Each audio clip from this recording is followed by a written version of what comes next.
Good morning guys! Madami tayong sitaw na na-harvest today. Sitaw at okra. Combination ng mga sitaw at okra ang ating nakuha sa araw na ito. Ayan. So medyo madami-dami ito.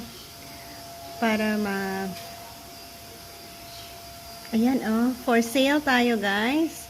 Nagkaroon na naman tayo ng another pagkakaabalahan. Yan, i-update natin or i-update ko kayo mamaya kung ilan ang ating matali. Dahil tayo ay nagtatali dito ngayon. At ang hahaba nila.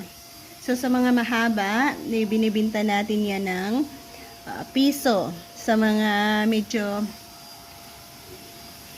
hindi gaano, like for example, sa ganito, ganyan kahaba lang. So 50 cents. Pero sa sobrang haba niya, mga ganyan. Kasi sobrang haba nga din naman.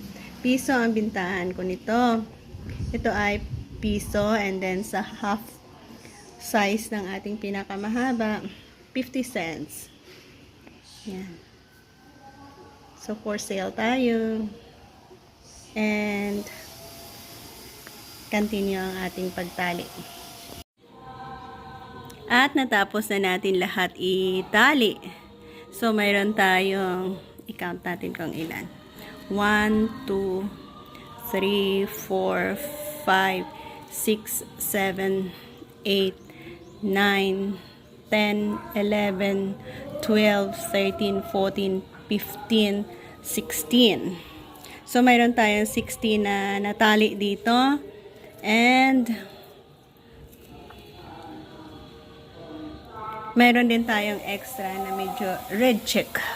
So, hindi naman totally red check, pero pwede natin yung personal adobuhin kasama ang ating okra. So, yan.